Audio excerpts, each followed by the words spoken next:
आज का जो हमारा टॉपिक है, फर्स्ट चैप्टर जो हम लोग ओसी का स्टार्ट करने वाले हैं, that is the introduction of commerce and business.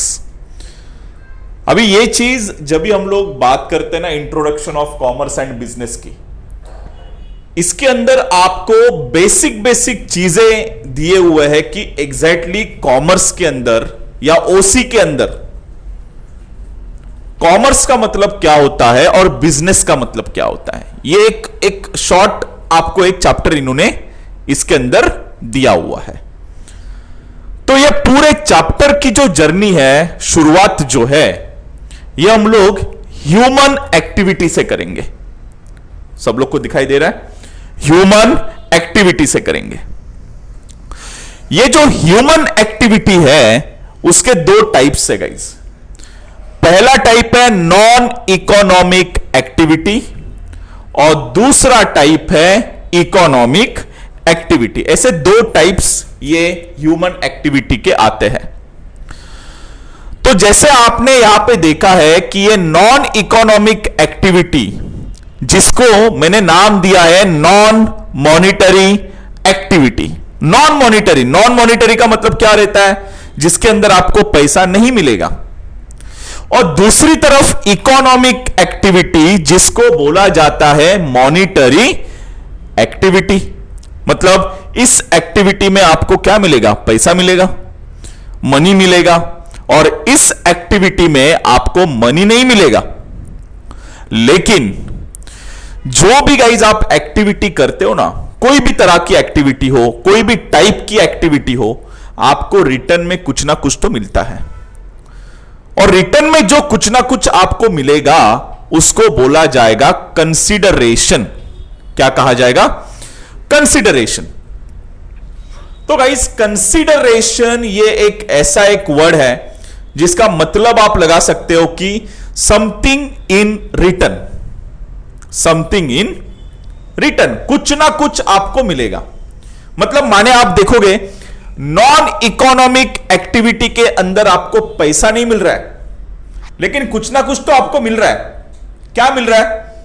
Love मिल रहा है, अफेक्शन मिल रहा है, सेटिस्फेक्शन मिल रहा है, हेल्प मिल रहा है, रिलीजन मिल रहा है। ये सब कुछ गाइज आपको मिल रहा है।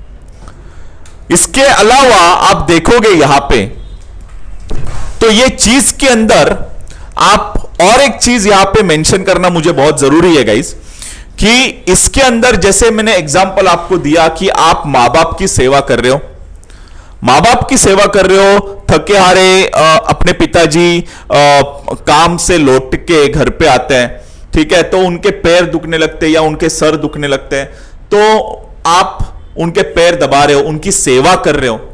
जब भी आप मां बाप की सेवा करते हो गाइस, तो मां बाप की सेवा करते वक्त आपको मां बाप उसके लिए कोई पैसा पे नहीं करते, लेकिन आप जब भी मां बाप की सेवा करते हो तो आपको एक मन में शांति मिलती है, एक मन में सेटिस्फेक्शन मिलता है कि मैंने मां बाप की सेवा की। आज मां बाप ने उसके बदले आपको पैसा नहीं दिया, लेकिन जब भी आपने मां बाप की सेवा की तो आपको मन में एक शांति मिली। करेक्ट है? ऐसे एक्टिविटी को आप कहोगे नॉन इकोनॉमिक एक्टिविटी, जिसके अंदर पैसा छोड़ के बाकी सब मिलेगा। प्यार मिलेगा, लव मिलेगा, अफेक्शन मिलेगा, सेटिस्फेक्शन मिलेगा, मदद मिलेगी, सोशल सर्विस मिलेगी, लेकिन पैसा नहीं मिलेगा। और उसके बाद एक एक्टिविटी और है जिसको बोला जाता है इकोनॉमिक एक्टिविटी। अभी ये जो इकोनॉमिक एक्टिविटी जो है, खास करके बच्चे इसमें ज्यादा इंटरेस्टेड हैं, क्योंकि इसमें आपको पैसा मिल रहा है। तो यहां पे जो एक्टिविटी में आपको जो पैसा मिल रहा है वो दो तरीके का है। एक तो मनी मिलेगा और दूसरा मिलेगा मनी वर्थ। मनी और मनी वर्थ, ऐसे दो चीज इसके अंदर मिलेगी। फिर नॉन इकोनॉमिक एक्टिविटी आप देखोगे तो इतना ही है, इसके अलावा और कुछ बताने लायक ऐसा कुछ है नहीं नॉन इकोनॉमिक में। लेकिन इकोनॉमिक एक्टिविटी में बताने लायक बहुत कुछ है। तो जैसे मैंने आपको कहा, जो भी एक्टिविटी आप करते हो गाइज, हर एक्टिविटी में आपको कंसिडरेशन मिलता है. What is mean bye consideration? Something in return. चाहे वो नॉन इकोनॉमिक एक्टिविटी हो या इकोनॉमिक एक्टिविटी हो. जब भी कोई बंदा नॉन इकोनॉमिक एक्टिविटी कर रहा है तो उसको मिलेगा प्यार, मन की शांति, ये सब कुछ उसको मिलेगा. पैसा के अलावा बाकी सब मिलेगा.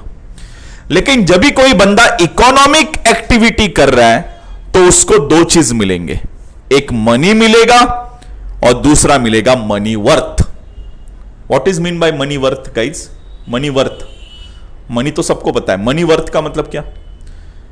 ऐसा वस्तु जिसका मॉनिटरी वैल्यू है, पैसों की वैल्यू है. मतलब आपने मां बाप को बोला, नहीं पापा मैं 12वीं में अच्छे मार्क्स लेके आऊंगा, मुझे मोबाइल खरीद के दे दो. तो मोबाइल ये क्या है? Money worth. समझ में आ रहा है? ऐसी वस्तु जिसकी क्या है? एक मॉनिटरी वैल्यू है. और फिर ये इकोनॉमिक एक्टिविटी के 3 ब्रांचेस है guys. There are 3 categories of this activity. हाँ, तो गाइज अभी ये जो इकोनॉमिक एक्टिविटी है इसके 3 कैटेगरी है. There are 3 categories.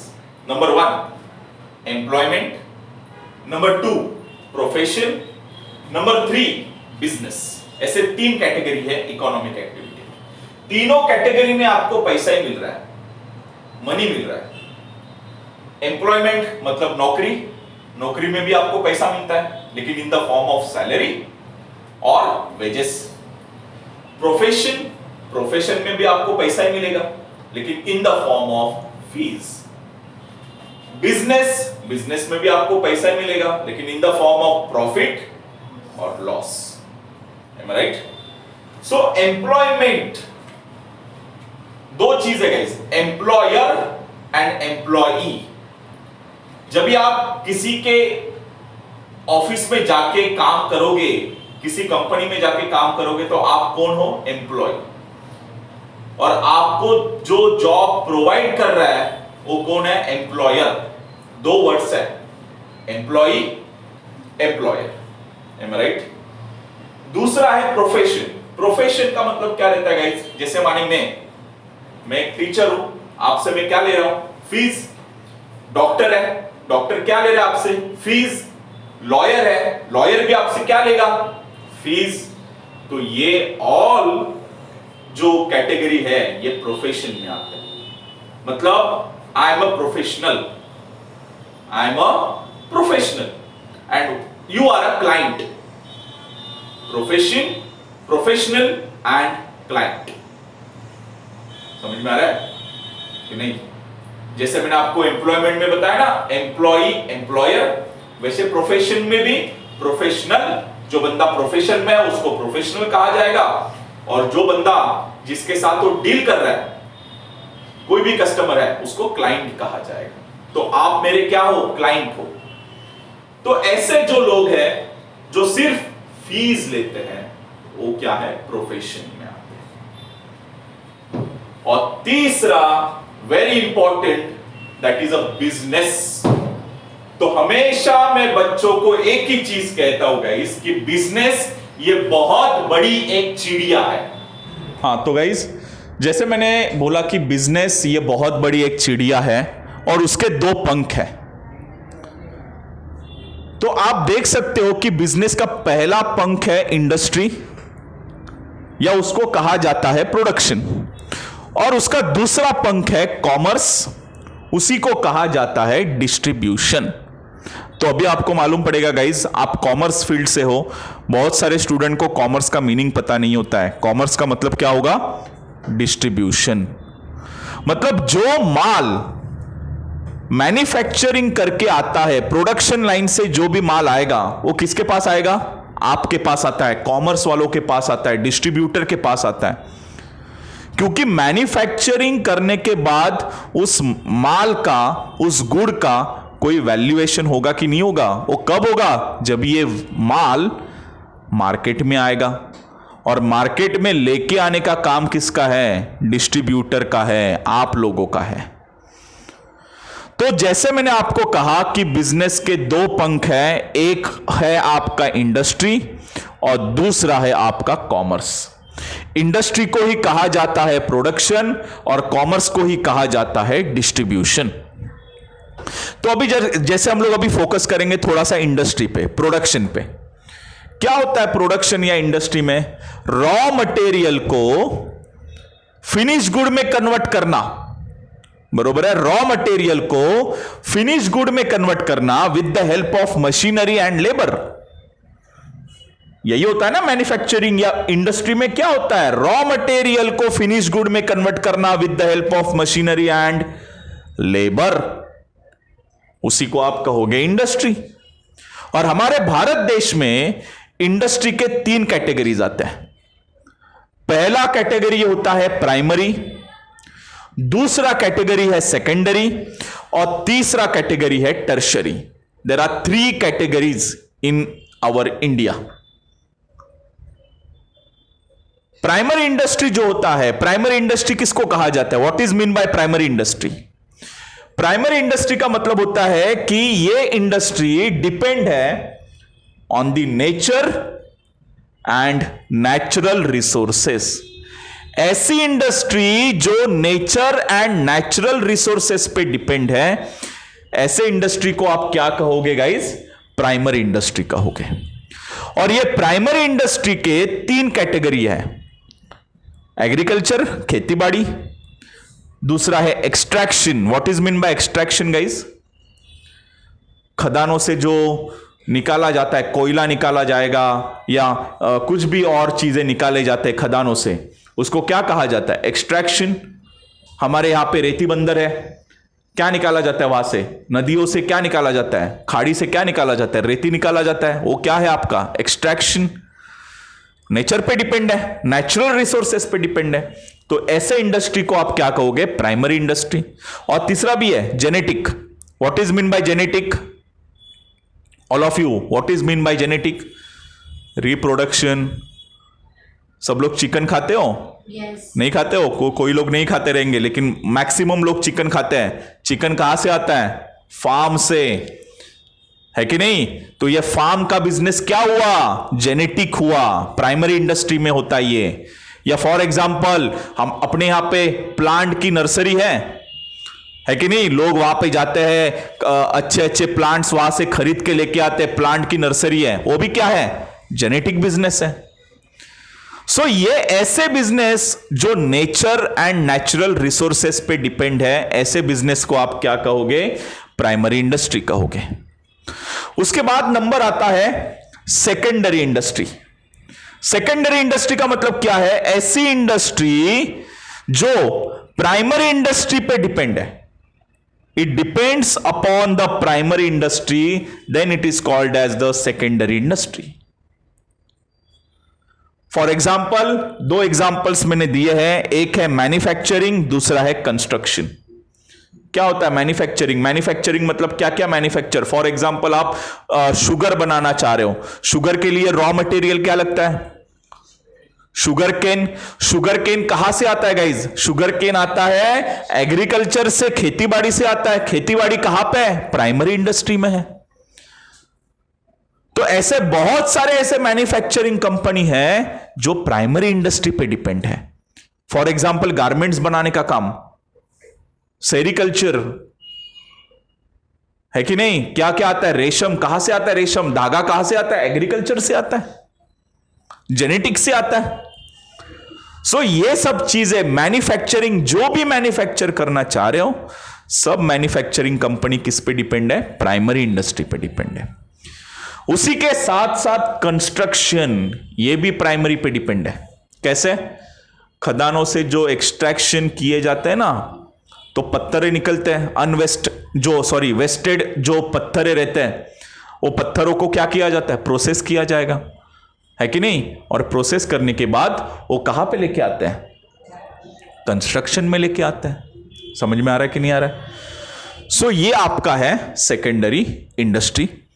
Secondary industry के बाद फिर नंबर आता है टर्शरी इंडस्ट्री। यह टर्शरी का ही दूसरा नाम है सर्विस। तो बहुत सारे हमारे हिंदुस्तान में सर्विसेज है। पहला सर्विस सबको पता है, ट्रांसपोर्ट, ये एक सर्विस है। बैंकिंग, ये भी एक सर्विस है। होटल, ये भी सर्विस है। टूरिज्म, ये भी सर्विस है। एंटरटेनमेंट, ये भी क्या है, सर्विस है।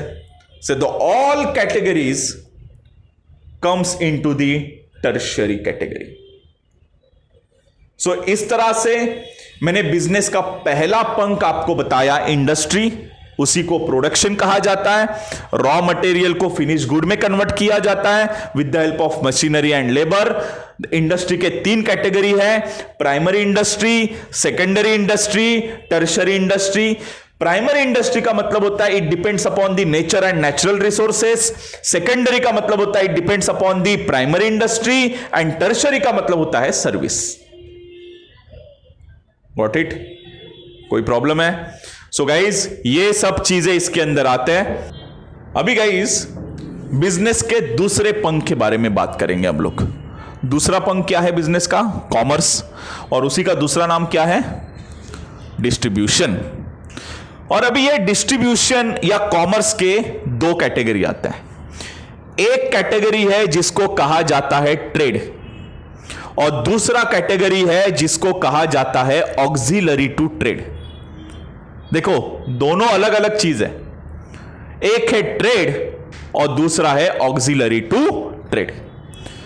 क्या मतलब है? ट्रेड का मतलब क्या होता है guys? Buying and selling of goods and services is called as trade. इसका सेकंड चैप्टर भी ट्रेड के ऊपर ही है गाइस, हमारा सेकंड चैप्टर। ये वहां पे तो डीपली हम लोग पढ़ेंगे। यहां पे आपको इतना ही पढ़ना है, ट्रेड का डेफिनेशन क्या है, what is mean by trade. Buying and selling of goods and services is called as trade. खरीदना और बेचना, सामान को खरीदो, सामान को बेचो, यह आपका क्या है? ट्रेड। सामान कहां से आता है गाइस? इंडस्ट्री, प्रोडक्शन से। सामान कहां पे आएगा? डिस्ट्रीब्यूटर के पास आएगा। डिस्ट्रीब्यूटर क्या करेगा? मार्केट में लेके आएगा वो सामान को बेचने के लिए। करेक्ट है? सो ये होता है ट्रेड। और दूसरा क्या है guys? Auxiliary to trade. Auxiliary, 10th में आपको ऑक्सिलरीज थे क्या इंग्लिश ग्रामर में? क्या करते थे ऑक्सिलरीज गाइस? हेल्पिंग वर्ब्स थे ना ये। ऑक्सिलरी वर्ब्स का मतलब क्या रहता है? हेल्पिंग, सेंटेंस को हेल्प करने वाले ऑक्सिलरीज। वैसे ही ट्रेड को हेल्प करने वाले क्या रहते हैं? ऑक्सिलरीज। अभी ट्रेड को कैसे हेल्प करने वाले ऑक्सिलरीज का मतलब क्या है? अभी ट्रेड करने के लिए आपको पैसों की जरूरत है कि नहीं है? पैसा कहां से आता है? आपके पास पैसा नहीं है, कौन देगा पैसा आपको? बैंक वाले। तो बैंक क्या है? ऑक्सिलरी है टू ट्रेड। उसके बाद सामान यहां से वहां लेके जाने के लिए क्या कर लगता है? ट्रांसपोर्ट। तो ट्रांसपोर्ट क्या है? ट्रेड को मदद कर रहा है, ऑक्सिलरी टू ट्रेड है। ट्रांसपोर्ट करने के बाद वो इतना सारा सामान रखने के लिए कहां पे जो जगह तो चाहिए, तो जगह का मतलब क्या? Godown, warehouse. ये भी क्या है? ऑक्सिलरी टू ट्रेड है। उसके बाद इतना सारा सामान आपने गोडाउन में रखा हुआ है, कोई आग लग गई गोडाउन में, शॉर्ट सर्किट हो गया, सामान आपका तो क्या हुआ? डैमेज हो गया, जल गया सामान आपका लॉस हो गया। तो वो लोग क्या करते हैं? इंश्योरेंस निकालते हैं सामान का। लॉस होने के बावजूद भी आपका नुकसान नहीं होता है इंश्योरेंस निकालने के बाद। तो इंश्योरेंस क्या है? ऑक्सिलरी टू ट्रेड है। करते हैं? हाँ, तो गाइज यहां पे हम लोग देख रहे थे ट्रेड के बारे में। तो मैंने जैसे आपको बताया कि ट्रेड का मतलब होता है buying and selling of goods and services is called as a trade. और ऑक्सिलरी ट्रेड के बारे में भी मैंने आपको बताया है कि नहीं? एडवर्टाइजमेंट, ये भी क्या है आपका? क्या है? ऑक्सिलरी टू ट्रेड है। एडवर्टाइजमेंट के बाद क्या आता है? एडवर्टाइजमेंट के बाद मर्चेंटाइल एजेंट्स। पता है आपको मर्चेंटाइल एजेंट्स क्या करते हैं? मर्चेंटाइल एजेंट्स एक सामान एक पार्टी से लेके दूसरे पार्टी को बेच देते हैं और बीच में कमीशन खाते हैं। तो ये लोग भी क्या है? अपने को हेल्प ही कर रहे हैं ना, ट्रेड को हेल्प कर रही है। तो they all are auxiliary to trade. क्या क्या बताया मैंने ऑक्सिलरी टू ट्रेड में? Banking, transport, warehouse, then advertisement, then mercantile agents, the all are the auxiliary to trades. तो इसके बारे में हम लोग बाद में देखेंगे, ऑक्सिलरी टू ट्रेड के बारे में। अभी हम लोग देख रहे हैं ट्रेड। इसके दो टाइप्स आते हैं ट्रेड के। पहला टाइप है होम ट्रेड, उसका दूसरा नाम है इंटरनल ट्रेड, और दूसरा टाइप है फॉरेन ट्रेड, जिसको बोला जाता है एक्सटर्नल ट्रेड। होम ट्रेड का मतलब क्या होता है guys? Buying and selling of goods and services with in the boundaries of country. देश के अंदर जो ट्रेडिंग किया जाता है, देश के अंदर मतलब मुंबई से नासिक जो ट्रेडिंग हो रही है, रत्नागिरी से मुंबई जो ट्रेडिंग हो रही है, महाराष्ट्र से यूपी ट्रेडिंग होगी, महाराष्ट्र से बिहार ट्रेडिंग होगी, महाराष्ट्र से कर्नाटका ट्रेडिंग होगी, यह सब देश के अंदर आ रहा है। With in the boundaries of country जो ट्रेडिंग होगी उसको आप बोलोगे होम ट्रेड। और फॉरेन ट्रेड किसको कहा जाएगा? Buying and selling of goods and services with different countries. दो देशों के बीच में या दो से ज्यादा देशों के बीच में जो ट्रेडिंग होती है, for example India and China. देखो ये दो देशों के बीच में बहुत ज्यादा ट्रेडिंग होती है। चाइना से बहुत सारा माल अपने यहां पे आता है कि नहीं? या इंडिया से रशिया, इंडिया से श्रीलंका, इंडिया से अदर कोई कंट्री है, तो ये ट्रेडिंग को क्या बोला जाएगा? Foreign trade. दोनों ट्रेडिंग में ना जमीन आसमान का फर्क है गाइज। होम ट्रेड में आपको पैसा मिलेगा लेकिन in the form of rupees, Indian rupees में आपको मिलेगा। लेकिन जब भी आप फॉरेन ट्रेडिंग करते हो तो आपको रुपीज में नहीं मिलता है। क्या मिलता है? फॉरेन करेंसीज में आपको पैसा मिलता है। यूरोज में मिलेगा, डॉलर में मिलेगा, दिरहाम्स में मिलेगा, पाउंड्स में मिलेगा। ये फॉरेन करेंसीज में आपको पैसा मिलेगा। तो दोनों में ये अंतर है। समझ में आया? उसके बाद फिर मैंने आपको होम ट्रेड के दो टाइप्स बता रहा हूं। एक आपका है होलसेल ट्रेड और दूसरा आपका है रिटेल ट्रेड। क्या होता है होलसेल ट्रेड का मतलब? क्या है? Buying and selling of goods and services with a large quantities, उसको होलसेल ट्रेड कहा जाएगा। और रिटेल ट्रेड किसको कहा जाएगा? Buying and selling of goods and services in a small quantity, उसको कहा जाएगा retail trade. Am I right, all of you? So trade, there are two types: home trade, foreign trade. Home trade, there are two types: wholesale trade, retail trade. अभी आते हैं guys foreign trade में। तो जैसे मैंने आपको बोला foreign trade का मतलब क्या है? दो देश या दो से ज्यादा देशों के बीच में जो ट्रेडिंग होती है उसको क्या कहा जाएगा? फॉरेन ट्रेड कहा जाएगा। इसके तीन टाइप्स है: इंपोर्ट, एक्सपोर्ट एंड इंटरपोर्ट, या री एक्सपोर्ट कहा जाता है इसको। इंपोर्ट क्या होता है? Import when the goods and services purchase from the another country. बाहर के देशों से जब भी माल आएगा, बाहर के देशों से जब भी हम लोग परचेस कर रहे हैं कुछ तो सामान, तो वो इंपोर्ट होता है। जैसे हम लोग बोलते हैं ना इंपोर्टेड घड़ी, इंपोर्टेड मोबाइल। इंपोर्टेड मतलब बाहर के देशों से सामान आएगा। Export when the goods and services sold to the foreign buyers, जब भी यहां से सामान, हमारे देश से सामान अदर कंट्री में जाएगा तो उसको क्या बोला जाएगा? एक्सपोर्ट कहा जाएगा। और री एक्सपोर्ट या इंटरपोर्ट, ये कॉम्बिनेशन है गाइस, इंपोर्ट प्लस एक्सपोर्ट। मतलब importing goods from the one country and reselling these goods to the another country. मतलब मैंने 10,000 किलो सामान चाइना से मंगवाया, 10,000 किलो में से 500 किलो सामान मैंने नेपाल को बेच दिया। नहीं समझा? समझ में आ रहा है? ये इंटरपोर्ट का मतलब क्या रहता है? 1,000 किलो सामान मैंने चाइना से मंगवाया, बरोबर है? मतलब मैंने क्या किया? इंपोर्ट किया, importing goods from the China, और उसको क्या किया? रीसेल किया। किसको रीसेल किया? अनदर कंट्री, मतलब नेपाल को। 10 रुपए में सामान खरीदा, 12 रुपए में मैंने नेपाल को बेच दिया। कितने का फायदा हुआ? 2 रुपए का फायदा हुआ। समझ में आ रहा है? सो इसको कहा जाता है इंटरपोर्ट। तो गाइस ये पूरा जो चार्ट जो है ना, इतना आपने याद रखना तो भी इनफ है। हमारी पूरी जर्नी जो है ह्यूमन एक्टिविटी से स्टार्ट हुई। There are 2 activities, non economic activity, economic activity there are 3 category, employment, profession, business. उसके बाद बिजनेस बहुत बड़ी एक चिड़िया है, मैंने आपको कहा था उसके 2 पंख हैं, एक है इंडस्ट्री, दूसरा है कॉमर्स। इंडस्ट्री के 3 कैटेगरी आता है, primary industry, secondary industry, tertiary industry. Commerce के 2 टाइप्स आते हैं, trade, auxiliary to trade. Trade के 2 टाइप्स आते हैं, home trade, foreign trade. Home trade के 2 टाइप्स आते हैं, wholesale trade, retail trade. Foreign trade के 3 टाइप्स आते हैं, इंपोर्ट, एक्सपोर्ट, इंटरपोर्ट। क्या टफ है इसमें? पूरा चैप्टर मैंने एक स्क्रीन के ऊपर आपको दिखाया।